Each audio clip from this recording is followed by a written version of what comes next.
I drove 4 hours to my family cabin, the place my grandfather built with his own 2 hands, and there was a sold sign staked into my front yard. Not a for sale sign, a sold sign, on a property I never listed, never agreed to sell, never even knew was on the market, and standing next to it, arms crossed, wearing a blazer that cost more than my truck payment and a smile that could curdle milk, was the HOA president, a woman who, it turns out, had been quietly steering my property toward her brother-in-law's development company for the better part of 8 months. I didn't scream.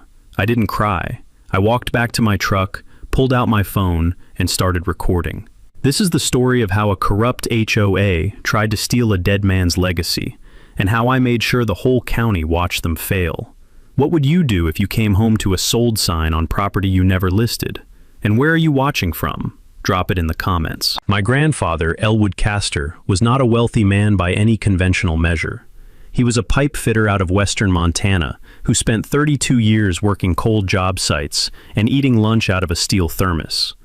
But in 1967, he bought 11 acres on the eastern slope of a ridge outside a small town called Delhart, Montana. Population roughly 2,400, 2 stoplights, 1 good diner, and about 11 months of weather that will absolutely test your character. He built the cabin himself, framed it over 2 summers, chinked the logs with his own hands, ran propane from a tank he dragged up on a borrowed flatbed. The place smelled like pine sap and wood smoke from the moment you walked in, and the floorboards groaned in a specific, familiar way that felt less like a flaw and more like the building saying hello. My dad grew up coming here every summer. I grew up coming here every summer. My son caught his first trout in the creek 60 yards behind the back porch. Elwood died in 2019, and the cabin passed to me, his only surviving grandchild, through a will that had been filed and probated without a single hiccup. The deed was clean. The property taxes were current. Everything was in order. Here's the wrinkle. Somewhere between 1989 and 1994, the ridge where the cabin sits got absorbed into a loose homeowners association called the Ridgecrest Cabin Community, or RCC. Nobody in our family signed a founding document. Elwood was grandfathered in as an existing property owner, which meant he paid the annual dues of $240, received the newsletter, and that was more or less the extent of it. No covenants restricting use, no architectural review board, just dues and a newsletter. That arrangement worked fine for decades. Then, about 14 months before the sold sign appeared in my yard, the RCC elected a new president. Her name was Renata Voss. Renata was 54, recently relocated from Scottsdale, Arizona, and she arrived in Delhart with the specific energy of someone who had been the most important person in every room she'd ever entered, and fully intended to keep that streak alive. She had sharp eyes, sharper elbows, and a way of smiling that never quite reached the top half of her face. Her husband worked in commercial real estate development. Her brother-in-law, a man named Boyd Voss, ran a company called Ridgeline Acquisition Partners LLC, a fact I would not learn until much later, and a fact that explained everything. From day one, Renata operated like a woman who had been waiting her whole life for a small fiefdom. She rewrote the dues structure. She started issuing fines for firewood stacked incorrectly. And I want to be clear, there was apparently a correct way to stack firewood, and Renata had strong opinions about it. She circulated newsletters written in a tone that fell somewhere between a corporate memo and a ransom note. The first thing she did to me specifically, she sent a certified letter claiming that my use of the cabin as a short-term rental was a violation of a covenant addendum passed at a 2021 annual meeting I was never notified about. I called the number on the letterhead. Renata answered on the first ring, which told me she was either very bored or very eager, and neither option was reassuring. "Mr. Castor," she said, "we've modernized the community standards. Rental activity degrades the character of the neighborhood. I asked her to send me the minutes from the 2021 meeting. She said she'd look into it. She never sent them. I should have known right then what kind of woman I was dealing with. Renata Voss didn't want compliance. She wanted leverage. And somewhere between that first phone call and the morning I found the sold sign in my yard, she'd decided that my cabin, my grandfather's cabin, was an asset she could quietly redirect into her brother-in-law's hands. The fines started arriving in March. They came in white envelopes with the RCC letterhead, a clip art pine tree that looked like it had been designed in 2003 and never updated. And they were remarkable in their creativity. $50 for unauthorized vehicle storage, because I had a utility trailer parked beside the cabin during a weekend I was doing roof repairs. $75 for non-compliant exterior lighting, because my porch light was the wrong color temperature.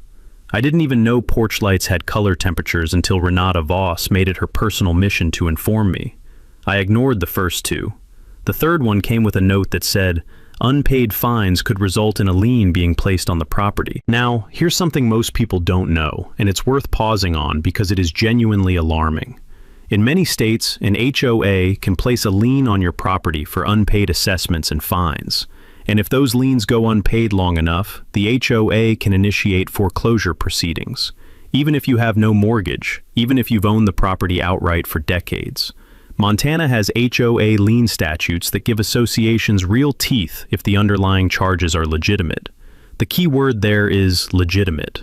I paid the fines under protest, meaning I wrote, paid under protest, validity disputed, on the memo line of every check, which creates a paper trail showing you never acknowledge the charge as valid.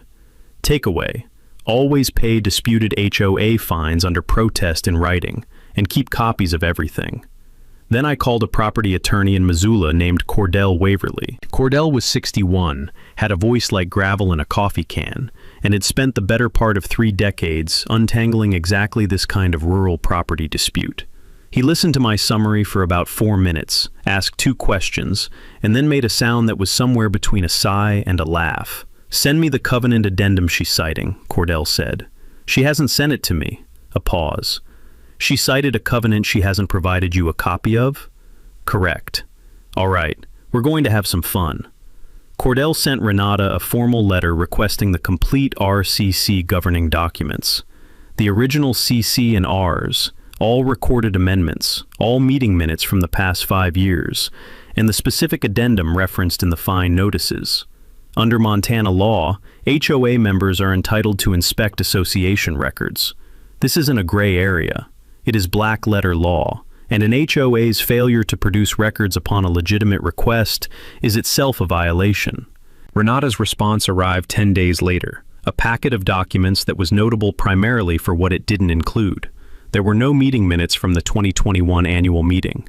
The addendum restricting short-term rentals was present, but it bore signatures from only 4 of the RCC's 19-member properties, not the 2/3 supermajority required by the RCC's own bylaws to pass a covenant amendment. Cordell called me when he'd finished reviewing it. "That amendment is void," he said flatly. "It was never validly passed." I felt something shift in my chest, not quite triumph, more like the moment in a chess match when you realize the other player has left their king exposed and doesn't know it yet. The gravel crunched under my boots as I walked to the fence line and looked out at the ridge. The air smelled like the tail end of winter, cold pine, a little mud, and somewhere in the distance somebody was burning brush. I told Cordell to send Renata a letter informing her that the fines were based on an invalid amendment, demanding a full refund, and placing her on notice that any further collection activity would be considered harassment under Montana law. Renata received that letter on a Thursday. By Saturday, I had a new fine in my mailbox.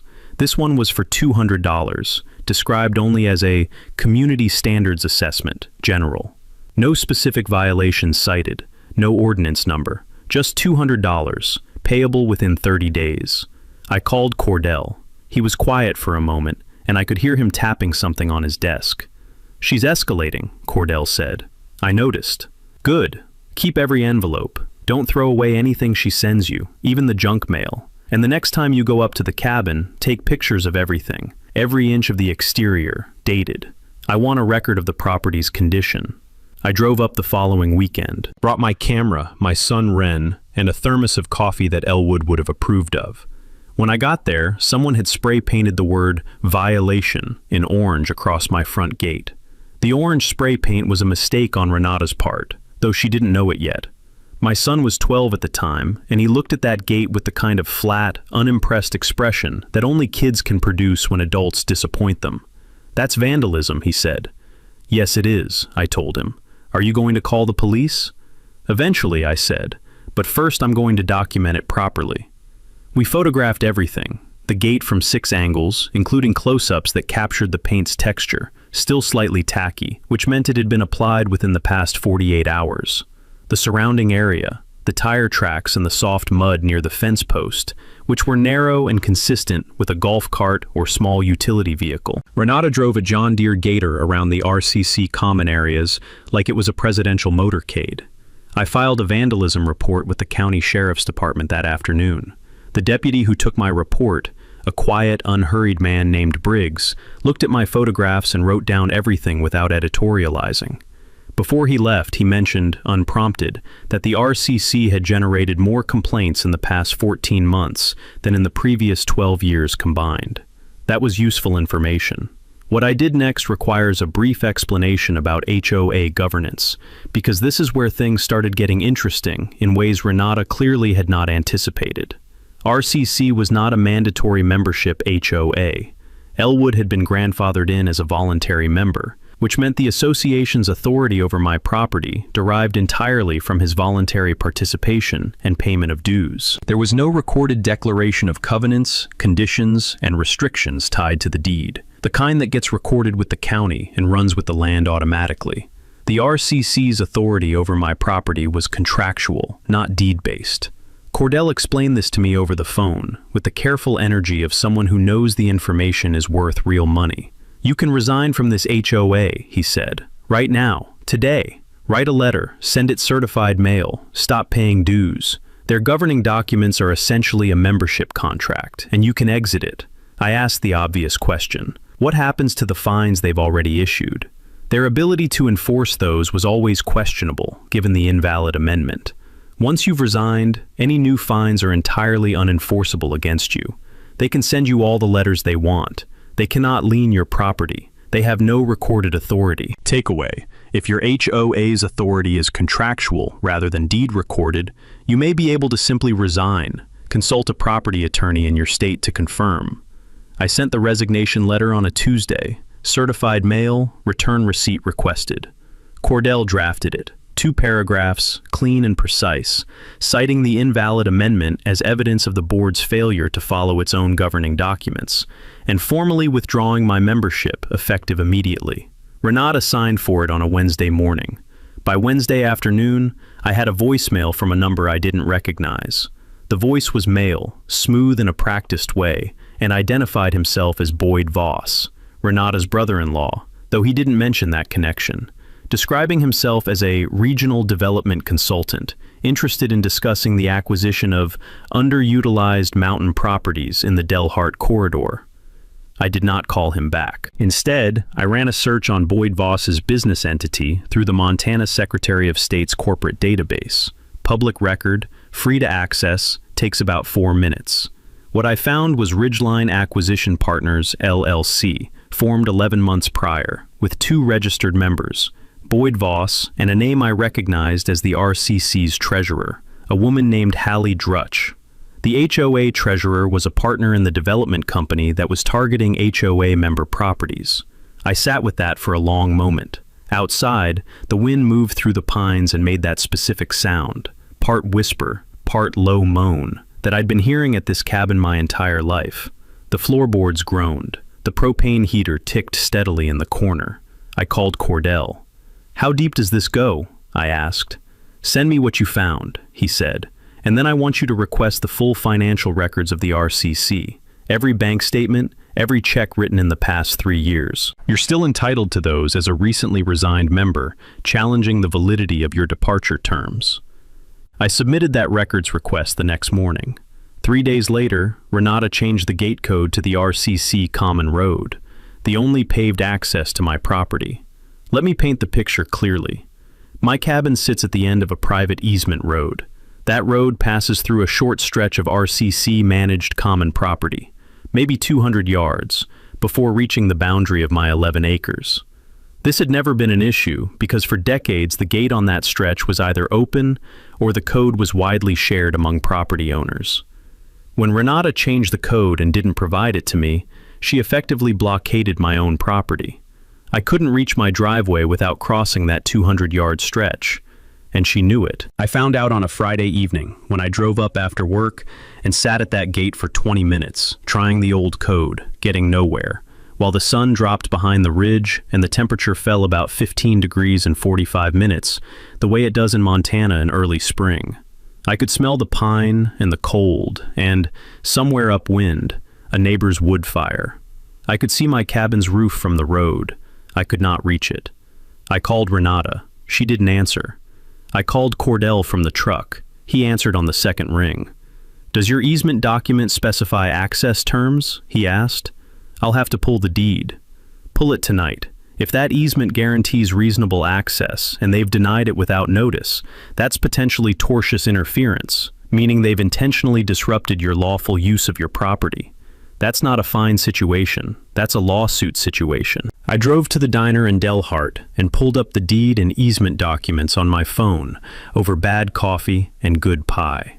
The easement language was old and slightly formal but perfectly clear. The road existed for the reasonable and continuous access of the parcels it served, and no party could unreasonably obstruct or impede said access. Changing the gate code without notice to a dependent property owner was, in Cordell's subsequent assessment, a textbook unreasonable obstruction. We filed for an emergency temporary restraining order on Monday morning. The judge granted it by noon. Renata had to restore my access code within 24 hours or face contempt of court. The county sheriff's department, Deputy Briggs's office, was copied on the order. She restored the code. No apology. Just a terse email describing the code change as a clerical oversight, the most creative use of that word I had ever encountered. But here's what I found when the RCC financial records finally arrived. Partly complete, clearly curated, in response to my earlier request.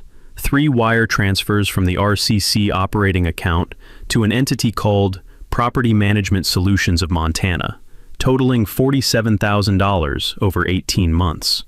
No contract on file for those services. No board resolution authorizing those payments. No mention in any meeting minutes. I ran Property Management Solutions of Montana through the Secretary of State database. Registered owner, Hallie Drutch. The treasurer, the same woman co-owning the acquisition company with Boyd Voss. So here was the picture taking shape. The HOA treasurer was authorizing wire transfers from member dues directly to her own company, while simultaneously co-owning a property acquisition firm with the HOA president's brother-in-law, which was targeting HOA member properties for below-market purchase. That is not sloppy bookkeeping. That is a scheme. I printed everything out and drove to Missoula to sit across from Cordell in person for the first time. His office smelled like old paper, coffee, and the dry warmth of forced air heat that had been running for 40 years. He reviewed my stack of documents for about 20 minutes without saying anything. Then he looked up. "We need to contact the Montana Department of Justice," he said. "Consumer Protection Division. What you have here is potentially criminal." "How criminal?" "Breach of fiduciary duty. Wire fraud if federal banking was involved. Possibly conspiracy." He stacked the papers neatly. "But before we go to the DOJ, I want you to do one more thing." "What's that?" "Get me a copy of any written communication between Renata Voss or Boyd Voss and any real estate agent or title company regarding your property specifically." I asked how I was supposed to get that. Cordell smiled, just barely, the way careful men smile when they are genuinely confident. "Public records request to the county clerk's office. Any transaction or attempted transaction involving your parcel number will have left a trail." I submitted that request the following morning. What came back changed everything. The county clerk's response arrived as a PDF on a Tuesday evening, and I opened it at my kitchen table with a cup of coffee going cold beside me.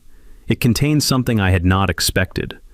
There was a purchase and sale agreement, partially executed, signed by the buyer, but not yet by a court-confirmed seller, for my parcel. The buyer was Ridgeline Acquisition Partners, LLC. The listed seller was the Ridgecrest Cabin Community HOA, acting as authorized agent for the property owner. The HOA had signed a purchase agreement to sell my property, not as a facilitator, not as a passive conduit, as the seller. The agreement was dated 4 months prior. The sale price was $187,000. Comparable properties on that ridge had been selling for $340,000 to $410,000 that same year. I knew because I'd looked during a moment of idle financial curiosity the previous fall. Someone had priced my grandfather's 11 acres at roughly half its market value and agreed to hand it to the HOA president's brother-in-law's company. I read through the agreement 3 times. My hands were completely steady, which surprised me, because the anger I felt was the cold kind, not hot and loud, but dense and focused, like pressure building inside a sealed pipe.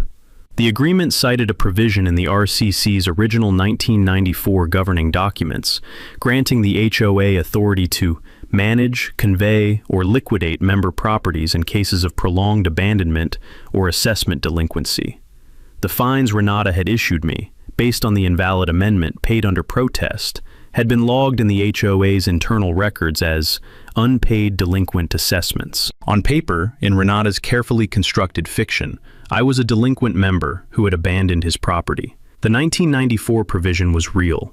Its application to my situation was entirely fraudulent. This is the clause that sophisticated HOA fraudsters look for and exploit.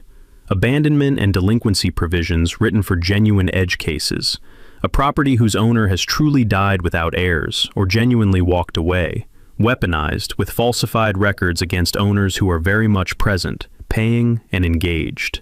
Takeaway: read your HOA's abandonment and delinquency provisions carefully. If they grant the association broad authority to convey your property, that language is a vulnerability. Flag it with a property attorney now, not later.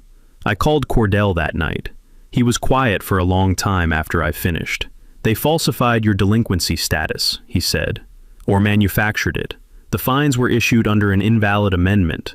I paid them under protest. She recorded them as unpaid anyway. That's wire fraud, Cordell said. That's also forgery of public-facing real estate documents. And that purchase agreement, Boyd Voss's company acquiring your property at half market value, with the HOA treasurer as a co-owner of the acquiring entity, that is a self-dealing transaction. In some jurisdictions, that rises to racketeering. The word sat in the air of my kitchen for a moment. Outside, the wind moved. A branch tapped the window twice and went still. "What do we do?" I asked. "Now," Cordell said, and his voice had the energy of a man who had been patiently waiting for exactly this moment. "We set a trap." The plan had 4 components, and Cordell laid them out with the unhurried precision of someone who had thought everything through completely before saying a single word. First, the gate. My property's access, that 200-yard stretch through RCC common land, ran through an easement guaranteeing me continuous access. But my property line itself, the 11 acres, began at a boundary I controlled entirely. And on that boundary, Elwood had installed a heavy tubular steel gate in 1987, the kind ranchers use, hung on pipe posts set in concrete, built to last a century. It had a chain and padlock that hadn't been changed since roughly 2004. I changed the padlock. New lock, 1 key, my key. And I mounted a camera, a solar-powered trail camera, the kind deer hunters use, positioned high on a pine tree with a clear sight line to the gate and driveway. Motion activated. Uploaded to cloud storage automatically. Cordell's instructions. Anything that happens at or near that gate gets recorded without anyone needing to be present. Second, the paper ambush. Cordell filed a formal complaint with the Montana Department of Justice Consumer Protection Division, attaching the purchase and sale agreement, the wire transfer records, the Secretary of State filing showing Hallie Drutch's dual role, and a full timeline of the fine campaign. The DOJ complaint was not yet public. It was under initial review, but it created an official record that would be very difficult for anyone to claim ignorance of later. Simultaneously, he drafted a quiet title action, a legal proceeding that asks a court to formally confirm who owns a piece of property and clear any competing claims against it. If Renata or Boyd tried to push the sale forward, the quiet title action would stop it cold and force the entire fraudulent scheme in front of a judge. Takeaway: a quiet title action is one of the most powerful tools a property owner has to neutralize fraudulent claims on their land. It forces everything into open court, where sunlight is the best disinfectant. Third, the the financial audit.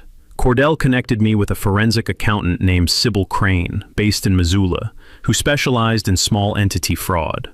Sybil was methodical and almost preternaturally calm, the kind of person who finds a falsified ledger the way others find a typo, immediately, reflexively, with mild personal offense.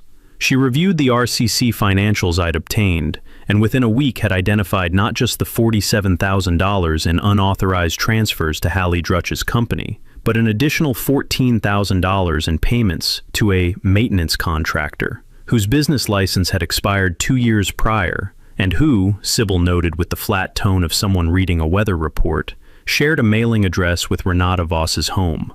The HOA had been paying Renata's own pocket through a shell arrangement, funded by member dues. Fourth, the community. Here's what nobody tells you about HOA fraud.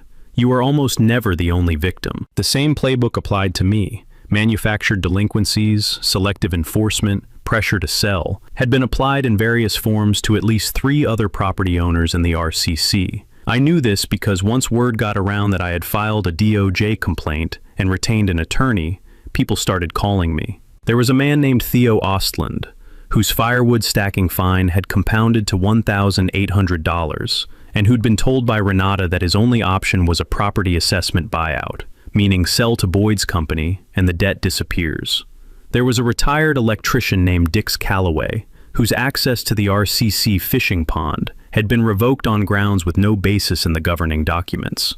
There was a family named the Brocks, who'd received a letter suggesting their property might be subject to an involuntary membership termination and asset review, language that didn't exist in any version of the RCC documents and appeared to have been invented entirely by Renata. These were not coincidences. This was a pattern. Sybil mapped the timeline from the financials.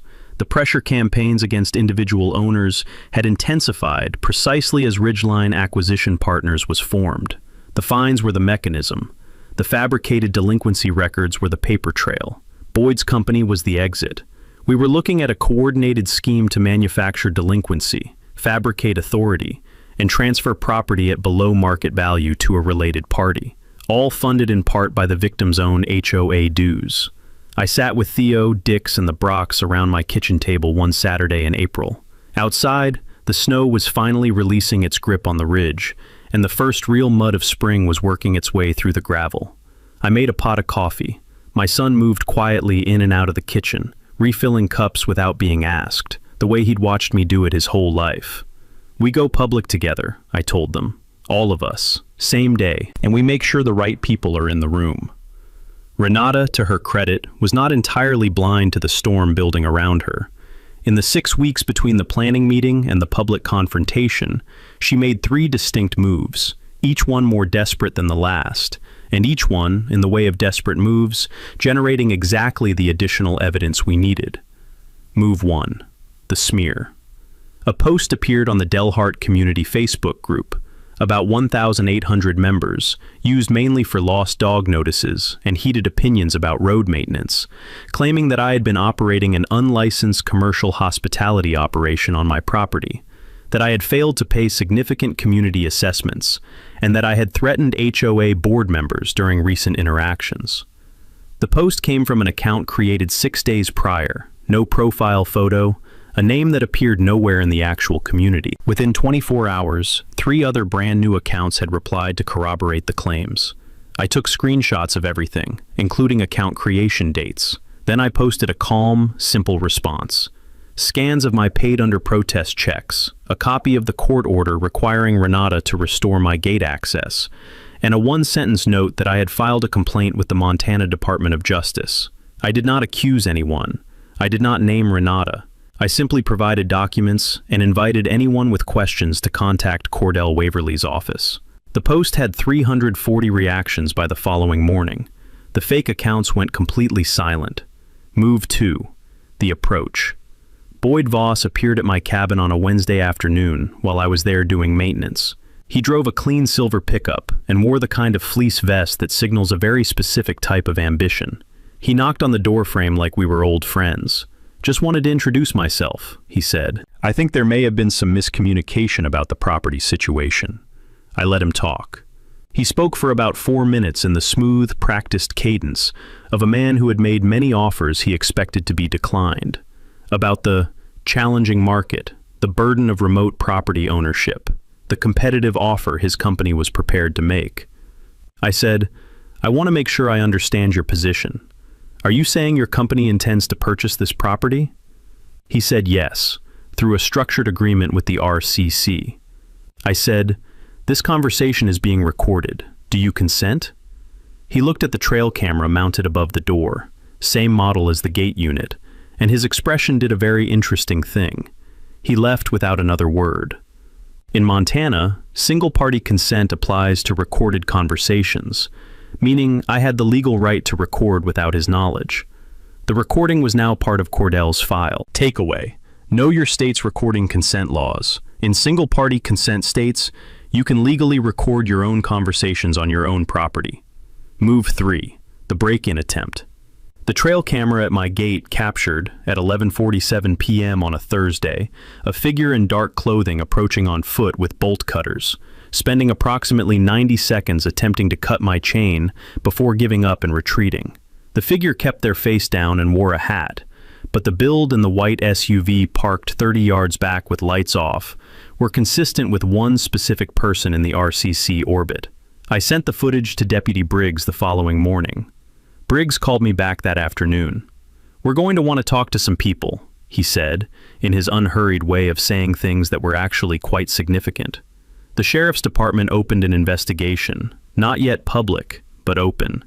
Meanwhile, Renata had called an emergency RCC board meeting, ostensibly to address community concerns about governance, the most creative euphemism for "everything is unraveling" I had encountered in recent memory. The meeting was scheduled for a Saturday evening at the RCC Common Lodge, a decent building, pine paneling, stone fireplace, folding chairs that squeaked on the concrete floor. Notice went out to all member properties, including mine. I was technically a resigned member, but my resignation was being disputed by the board on the grounds that my outstanding assessments meant I hadn't satisfied my membership obligations before resigning. In other words, Renata was claiming I was still a member, which meant I still had the right to attend. I RSVP'd. The week before the Saturday meeting, I moved quietly and deliberately. Theo Ostland, Dix Calloway, and the Brockts each contacted the Delhart Courier, the county weekly, modest circulation, but read by everyone over 40 within 30 miles, and submitted individual letters to the editor describing their experiences with Renata's fine campaign. No mention of the fraud investigation, no mention of me, just their stories, the invented violations, the pressure to sell, the coercive correspondence that arrived like clockwork whenever someone pushed back. The letters were scheduled to run Thursday, 2 days before the meeting.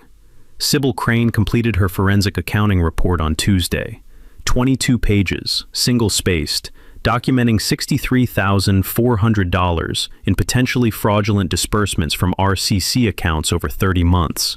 She submitted it to the Montana DOJ as a supplement to Cordell's earlier complaint. The DOJ opened a formal investigation Wednesday. Still not public, but Cordell's contact confirmed the file was active and assigned to a senior investigator.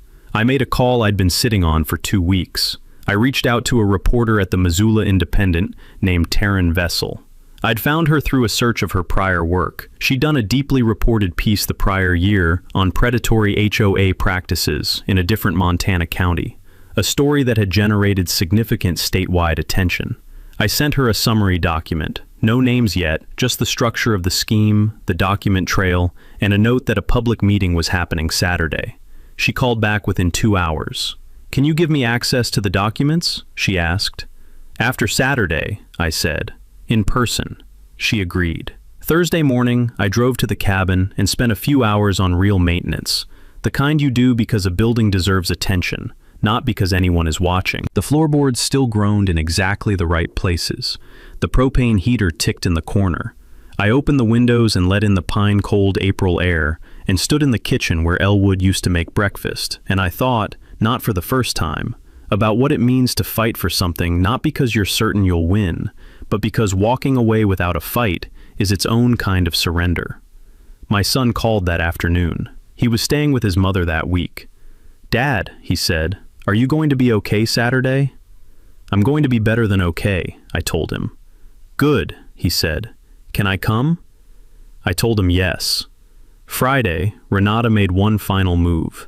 She hand-delivered a letter to my cabin, addressed to me as current RCC member in assessment arrears, informing me the board had voted to initiate property assessment proceedings under the 1994 abandonment provision, and that a formal valuation of my property had been commissioned by the association. The valuation firm? Montana Valley Assessments. I ran it through the Secretary of State database before I'd even finished reading the letter. Registered owner? Hallie Drutch. They were using member dues to pay the treasurer's own company to produce a fraudulent undervaluation of my property, to support a fraudulent delinquency finding, to execute a fraudulent sale to the HOA president's brother-in-law's company. I printed that Secretary of State page, put it in a manila folder with 12 other documents, and set it on the passenger seat of my truck. Saturday morning, I woke before dawn, made coffee, fed my dog, a big, amiable shepherd mix named Cub, who had no strong opinions about HOA governance, but was excellent company regardless. Loaded the truck, picked up my son at 10. On the way to the lodge, I stopped at my gate and stood there a moment, with the morning light coming low through the pines, throwing long shadows across the gravel, the whole ridge smelling of mud and new growth, and something faintly electric in the air that might have been weather moving in, or might have been the specific feeling of being absolutely ready for something. I changed the padlock on my gate one final time. New lock, new chain. One key, mine. Nobody connected to the RCC, to Renata Voss, to Boyd Voss, to Hallie Drutch would ever open that gate again without my permission. Then my son and I drove to the meeting. He sat in the passenger seat reading, completely unhurried, the way kids are when they've been told the whole story and they trust the person driving. I appreciated that more than I could put into words. The RCC Common Lodge held about 60 people comfortably. By 6:30, there were roughly 80.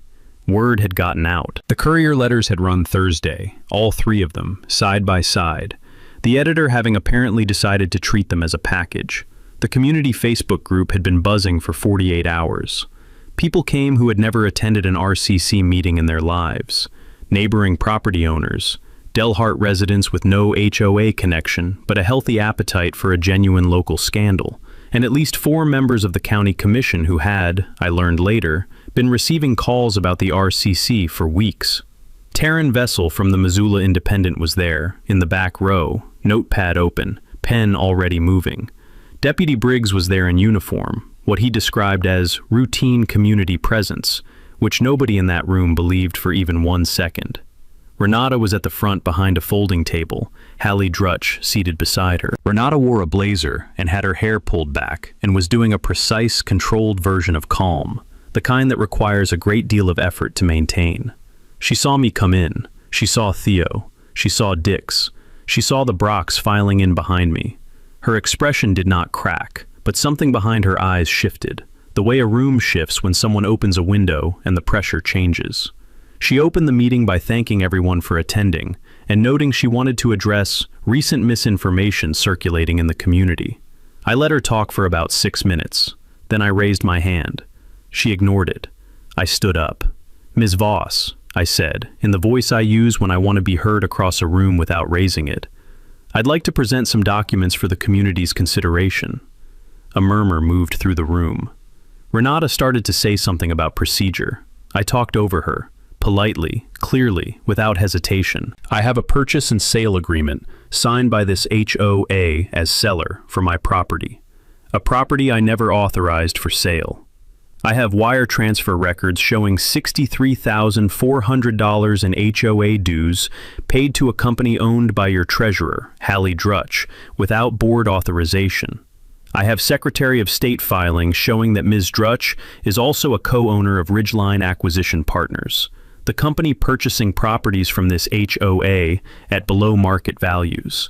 And I have a recording of Boyd Voss, your brother-in-law, describing his company's intent to acquire my property through a structured agreement with the RCC. I set the manila folder on the nearest table and stepped back. The room went absolutely silent. Taryn Vessel was writing fast. Deputy Briggs pushed off the wall he'd been leaning against and stood up straight. Theo Ostland stood up from his chair. Then Dix Calloway. Then Glenn Brocht, oldest of that family. A big, quiet man, former logger, who stood up the way a tree decides to move, slowly and with complete certainty. Renata pointed at me and said, loudly, that I had resigned my membership and had no standing to speak at this meeting. Cordell Waverly, who had been sitting 2 rows back, which Renata had clearly not noticed until this exact moment, stood up and said, in his gravel and coffee voice, "Ms. Voss, you cannot have it both ways. Either Mr. Castor resigned and has no membership obligations, including no delinquent assessments, or he is still a member with full participation rights. Which is it?" The room erupted, not into chaos, into the specific loud crosstalk of a community that has been sitting on things and has suddenly been given permission to say them. 3 property owners I didn't know personally stood up and began describing their own experiences with the fine campaign. The county commission members in the back were in quiet, urgent conversation among themselves. Hallie Drutch stood up and moved toward the side exit. Deputy Briggs was there before she reached it. "Ms. Drutch," he said pleasantly, "I was hoping to speak with you tonight." Renata made one last attempt. She called for adjournment, citing procedural irregularities, and reached for the gavel on the table. "Ms. Voss." Briggs's voice was not loud, but it cut the room completely clean. "I'd ask you to remain as well, please." Renata set the gavel down. Her hands rested flat on the table, no longer pressing anything down, no longer holding anything in place. Just resting there, empty, while she looked at the folder of documents I'd left on the nearest table, with the expression of someone confronting something they cannot undo. I sat back down next to my son. "Is it over?" he asked quietly. "The loud part," I told him. Outside the lodge windows, the ridge was dark, and the Montana stars were the specific hard white of a clear spring night, the kind Elwood used to point out when I was small, naming constellations I've since half forgotten, telling me the sky was the one thing nobody could ever take from you. He wasn't wrong, but the cabin wasn't bad either. The formal consequences arrived over the following 4 months, in the methodical, undramatic way that legal consequences usually do. Not a single thunderclap, but a slow and thorough accounting. Renata Voss resigned from the RCC presidency 10 days after the lodge meeting, in a 1-sentence letter containing no apology and no explanation. She and her husband left Delhart before summer. Boyd Voss's purchase and sale agreement was voided by court order as part of the quiet title action, which the judge resolved in my favor in under 3 weeks. The record was, as Cordell put it, unusually clear. The DOJ investigation resulted in a civil enforcement action against both Renata Voss and Hallie Drutch for breach of fiduciary duty and fraudulent misrepresentation. Drutch entered a consent agreement requiring repayment of $63,400 to the RCC and barring her from serving as an officer or director of any homeowners association in Montana for 10 years. The criminal referral, based on the wire transfers and the fabricated delinquency records, was forwarded to the county attorney's office. That process is ongoing as I tell this story. I won't speculate on outcome, but the document record is not friendly to the people it describes. The RCC went through a complete governance overhaul.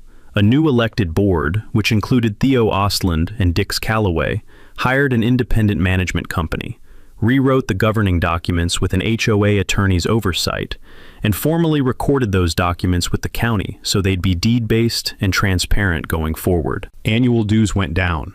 The newsletter became readable. Taryn Vessel's piece ran in the Missoula Independent 3 weeks after the meeting.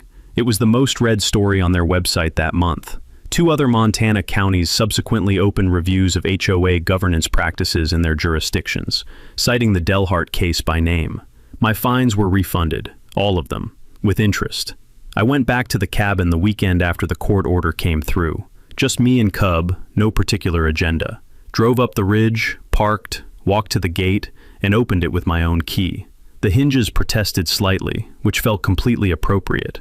The gravel crunched under my boots the way it always has. The cabin smelled exactly like it always has. Pine sap, wood smoke, the faint warm ghost of 100 breakfasts made by a man who believed in building things that last. I sat on the back porch for a long time, watching the creek move. There is one more thing.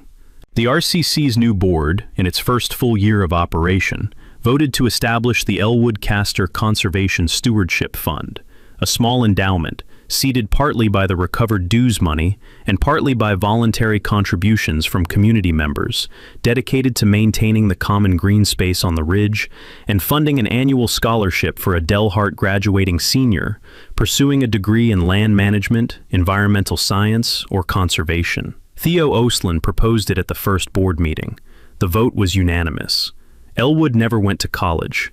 He learned everything he knew about land by being on it, by working it, watching it, sitting on porches and paying close attention. I think he would have been quietly and genuinely pleased to have his name on something that helps other people learn. I think about that when people ask me if it was worth it. The months of stress, the attorney fees, the hours on the phone, the Friday night sitting at a locked gate while the sun went down on property I couldn't reach. Every single time, yes. Here's what I want you to take from this story. Renata Voss didn't come close to taking that cabin.